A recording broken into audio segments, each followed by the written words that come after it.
South ఇండియాలోనే biggest sorry store మన Varahi silks మన విజయవాడ ఎంజీ రోడ్ లో డిసెంబర్ 4వ తారీఖున ఘన ప్రారంభం.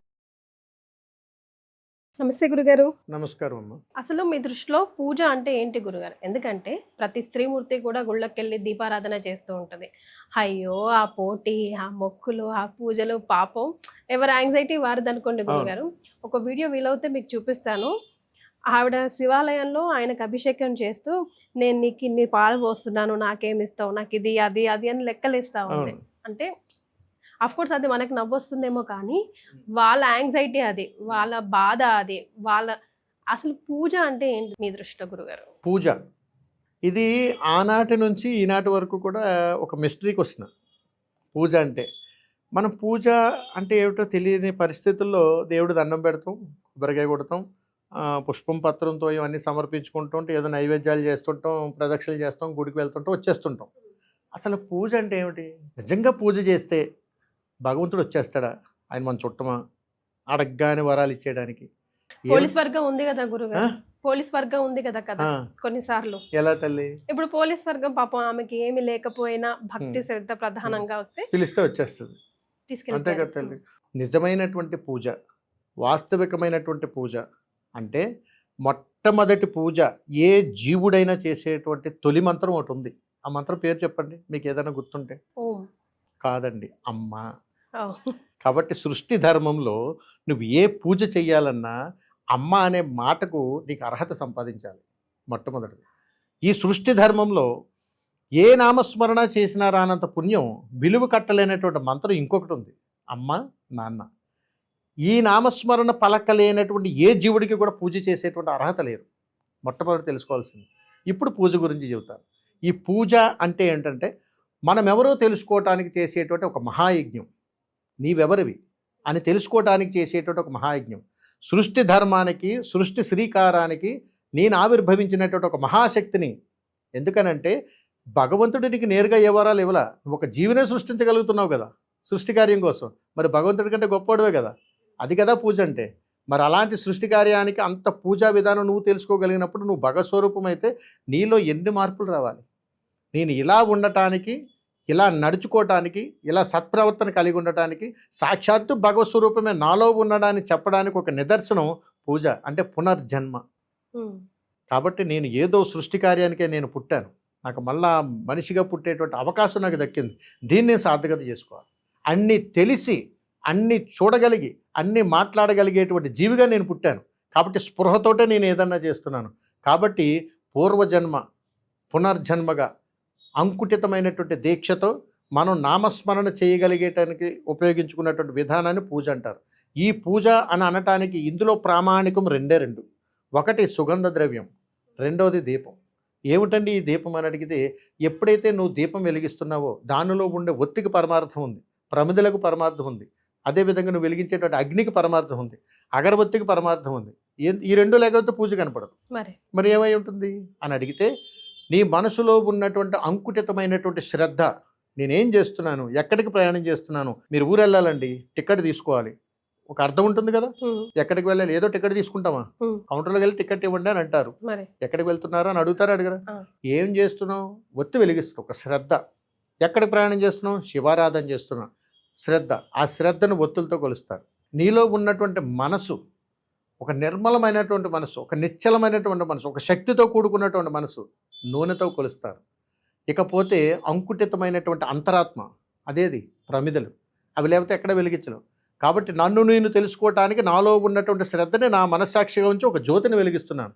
ఎందుకనంటే అజ్ఞానంతో నిద్రపోతున్నాను అయ్యా, నేను నిద్రపోతున్నాను నువ్వు అనుకున్నా, నాలో అంతరాత్మకు నేను చూసుకుంటూ నేనెవరో తెలుసుకోగలుగుతున్నాను అని అనుకుంటూ కళ్ళు మూసుకుని స్మరించుకుంటూ ఒత్తి వెలిగిస్తాం. ఈ ఒత్తి వెలిగించడంలోకి ఇక్కడ సుగంధానికి పరమార్థం ఉంది. ఓ జీవుడా, నీవా నిండు నూరేళ్ళు బ్రతకమని నీకు ఇచ్చాను, కానీ నువ్వు కుళ్ళు కుతంత్రాలతో, పగలు ప్రతీకారాలతో ఈ హృదయ స్థానంలో కొలువైనటువంటి నాకు నిత్యము నువ్వు నాకు అభిషేకం చేస్తావు అనుకున్నాను. కానీ నువ్వు పగలు ప్రతీకారాలతో నాకు అభిషేకం చేస్తే నేను అక్కడ ఉండలేనయ్యా, శ్మశానంలో కూర్చుంటాను, ఎప్పటికైనా అక్కడికి వస్తావు కదా, అక్కడ సమాధానం చెబుతానని ఆయన వాళ్ళు వెళ్ళిపోతారు. అందుకని మనసు దేహము ఎప్పుడు కూడా సుగంధ పరిమళ పత్రాలతో కూడుకున్నటువంటి సువాసన వెదజల్లాలి. కాబట్టి ఒత్తు దీపాన్ని వెలిగించేటప్పుడు సుగంధ పరిమళ పత్రాలతో కూడుకున్నటువంటి ఆ పుల్లలతోటి వెలిగిస్తాం. అందుకని అగరత్తులకి అంత ప్రాముఖ్యత ఉంటుంది. అందుకని ఆ తన్మయత్వంలో భగవత్ స్వరూపం మనం ఏ వరాలు అడిగిన ఇస్తాడు కాబట్టి అప్పుడు కోరికలు కోరుతుంటాం. అందుకని ఆ విధంగా ఈ సుగంధానికి ఆ జ్యోతికి అంత ఒత్తులో ఉన్న పరమార్థం ఏమిటనంటే నాలో ఉన్నటువంటి ఆత్మీయతమైనటువంటి శక్తిని పరమాత్మ స్వరూపంతో కొలవడం కోసం అగరబత్తిని, నాలో ఉన్నటువంటి దేహపరమైనటువంటి ఆత్మ సంకల్పంతో కూడుకున్నటువంటి ఆత్మశక్తిని రెండింటిని క్రోడీకరించి చేసేటువంటి దాన్ని పూజ అంటాం. ఎప్పుడైతే అక్కడ జ్యోతిని వెలిగించావో ఆ జ్యోతి వెలుగుతూ చెప్తుంటుంది మనకు పరమాత్మ. అక్కడ కూడా ఆ పూజలో చెబుతుంటుంది. ఏమిటి ఈ పూజ అని అడిగితే దేనికి వెలిగించావురా వత్తని అడిగితే ఏదో ఒక నామస్మరణ, ఏ నామస్మరణ చేయలేదో నమస్కారం చేసుకో చాలు. అందుకని పూజ గదిలో దీపం వెలిగిస్తే చాలు, పూజ అయిపోయినట్టే. ఇది వాస్తవం. ఆర్భాటాలు చేసి నువ్వు ఇంకోటి చేసి ఎంత హడావుడి చేయి, అక్కడ ఒత్తి వెలిగించి నమస్కారం చేయి. నాకు మానవ జన్మని ఇచ్చే సంతోషం. ఈరోజు నేను ఎలా బ్రతకాలనుకున్నాను, దీపానికి నమస్కారం చేస్తున్నాను. నీకు నువ్వే నమస్కారం చేసుకుంటున్నావు. నువ్వు ఎవరు రా అని అడిగితే భావితరాలకు నువ్వు ఇవ్వగలిగేటువంటి అఖండ జ్యోతివి. అదిగో జ్యోతి స్వరూపంలో నేను దర్శనం ఇస్తున్నానని చెబుతాడు. అందుకే కదా భగవంతుడు దేవాలయానికి వెళ్ళగానే గర్భగుడిలో చూసేటువంటి దీపానికి నమస్కారం చేయాలి, విగ్రహానికి కాదు. అది తెలుసుకోవాలి మొట్టమొదటిసారిగా. అది పూజ అంటే. గుడికి వెళ్ళి ఎక్కడికి వెళ్ళామంటే గుడికి వెళ్ళావు. దేనికోసం వెళ్ళారా? పూజ చేయడానికి. ఏం చేసి వచ్చావు పూజ అంటే జ్యోతి వెలిగిస్తామా లేదా? జ్యోతిని చూసి నమస్కారం చేయాలి. అందుకని జ్యోతి ఎప్పుడు కూడా ఎక్కడ ఉంటుందిరా అంటే హృదయ స్థానంలో ఉంటుంది. ఇప్పుడు పూజ అంటే ఏమిటంటే హృదయ స్థానం. పూజలో ఎవరుంటారంటే హృదయ స్థానంలో ఎవరుంటారు? భగవత్ స్వరూపం. భగవత్ స్వరూపాన్ని ఎలా పూజించాలని అడిగితే, ఈ పూజలో ఎవరిని పూజించాలని అడిగితే 100 ఫోటోలు పెట్టుకుని మనం పూజించలేం. ఎందుకంటే వాళ్ళు చేస్తారు వీళ్ళు చేస్తారని మనం అనుకుంటాం. చెప్పుకోవడానికి హాస్యాస్పదంగా ఉన్న కులదైవం ఇష్టదైవం ఎన్ని ఉన్నా ఇక్కడ ఎవరు ఉండాలిరా అని అడిగితే నీకు జన్మనిచ్చినటువంటి సృష్టికర్తలు ఉండాలి. వాళ్ళు అమ్మా నాన్న కంటికి కనబడి యథార్థ శక్తులవి. వాళ్ళ కాళ్ళకు మొక్కు, అంతకుమించి పూజే ఉంటుంది. అందుకని పూజ అంటే పునర్జన్మ. మళ్ళా నువ్వు జన్మించడానికి అర్హత ఇవ్వగలిగేటువంటి ఏకైక శక్తి యంత్రం పూజ. దీనికి ఒక యంత్రం ఉంది. ఆ యంత్ర స్థాపనే ఇంట్లో ఈశాన్య భాగం. అందుకని పూజా యంత్రం ఎక్కడుంది నీకు అడిగితే ఇంట్లో ఈశాన్యంలో ఉందండి అని చెబుతారు. అందుకని పూజ చేయటం అనేటువంటిది ఒక అద్భుతమైనటువంటి మహాయజ్ఞంగా చెబుతారు. పునర్జన్మ కోసం నేను మళ్ళా బ్రతకాలనేటువంటి ఆశయ సంకల్పంతో నేను ఒక జ్యోతిని వెలిగించడమే పూజ. గురుగారు, నాకు ఒక ప్రశ్న అడగాలనిపిస్తుంది. చెప్పండి. మీకు నచ్చితే సమాధానం చెప్పండి. అలాగే. నాకు మీ దగ్గర ఉన్న సాన్నిహిత్యంతో అడిగాను. మీరు అమ్మ అని ఎప్పుడు పలికినా ఒకలాంటి తేజస్తో కనిపిస్తా ఉంది. అవును. అమ్మగారితో మీకున్న అనుభవం ఒకసారి షేర్ చేయండి గురుగారు. సృష్టి ధర్మం కోసం, సృష్టి యజ్ఞం కోసం తల్లి పడుతున్నటువంటి ఆవేదనలు అంతా ఇంత కాదు. అందులోంచి తల్లి గర్భంలోంచి మనం ఏదో సాధించేద్దామని అమ్మని 2 కాళ్ళతో తన్నుతూ బయటకు వస్తాం. ఆ నొప్పులు భరించినటువంటి తల్లి బిడ్డకు బయటకు వచ్చిన తర్వాత తన జన్మగాని సార్థకత అవ్వకపోతే ఆ తల్లి పడేటువంటి నొప్పులు ఎవరైనా తీర్చలేని తల్లి. వాటిని మనం సద్వినియోగం చేసి దానికి సార్థకత చేసి నా తల్లి రుణం నేను తీర్చుకోవాలని అడిగితే ఇంకో జన్మెత్తిన అదే జన్మ అదే తల్లి గర్భం మనకు రాదు. అందుకని ఈ సృష్టి ధర్మంలో మానవ జన్మలో ఒకసారి ఒక జన్మలోనే తల్లి గర్భాన్ని పుడతాం.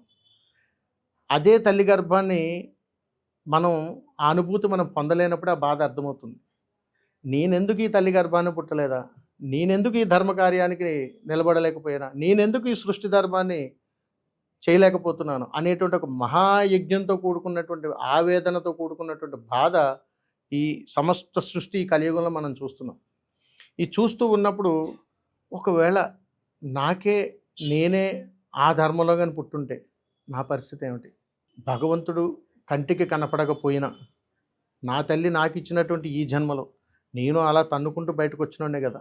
కానీ దాని పరమార్థం తెలుసుకున్నటువంటి నేను అర్థం తెలిసేలాగే ఆ తల్లి నామస్మరణ చెయ్యాలి కాబట్టి ఆ ప్రేమతో పలుకుతూ ఉంటాను. అది తెలియనటువంటి నామస్మరణ ఎంతమంది ఎన్ని రకాలుగా చేసినా అనుభూతి లేకపోతే అది రాదు. అందుకని తల్లి ఎంత విలువ కట్టలేనటువంటిది ఏది ఇచ్చినా కానీ ఆ ప్రేమను పొందాలన్నా అమ్మ దగ్గర తప్ప ఇంకెక్కడ దొరకదు. అందుకని సృష్టి ధర్మంలో భగవత్ సంకల్పంలో అమ్మవారిని అమ్మ అని పిలుస్తాము, తోటి ఆడబడుచుని అమ్మ అనే పిలుస్తాము. మాతృత్వం కలిగినటువంటి ఏ స్త్రీమూర్తి అయినా అమ్మాని పిలిపించుకోవడానికి ఎంతో ఆనందపడుతుంది. దాంట్లో ఉన్నటువంటి మాధుర్యం ఎప్పుడు సంపూర్ణమవుతుందంటే ఆ తల్లి కడుపును పుట్టినటువంటి బిడ్డ 10 మందికి ఆదర్శప్రాయంగా బ్రతకాలి.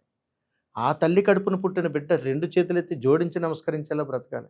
అలా నేను బ్రతకాలని అణువణువు ఆరాటపడుతూ నా తల్లి యొక్క గౌరవాన్ని కాపాడుకోవడం కోసం అణువణువు అమ్మ అని పిలుస్తాను తల్లి. అందుకని అమ్మను మించిన దైవం ఇంకొకటి లేదు. ఈ సృష్టిలో మీరు గమనించండి, ఎక్కడ ప్రేమ దొరకదు.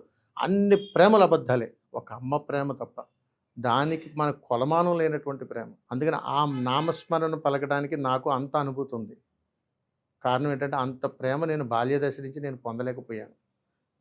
అందుకని ఆ ప్రేమతోటి అందరికీ అందించాలని ఒక మహాతపనతోటి సాక్షాత్తు ఆదిపరాశక్తి అమ్మనే ప్రసన్నం చేసుకున్నాను. ఆ తల్లి చాలు. అందుకని ఆ తల్లి రుణం తీర్చుకునే ప్రయత్నం చేస్తున్నాను తల్లి. చాలా సంతోషం గురుగారు. శుభం ధన్యవాదాలు. తల్లి, నమస్కారం.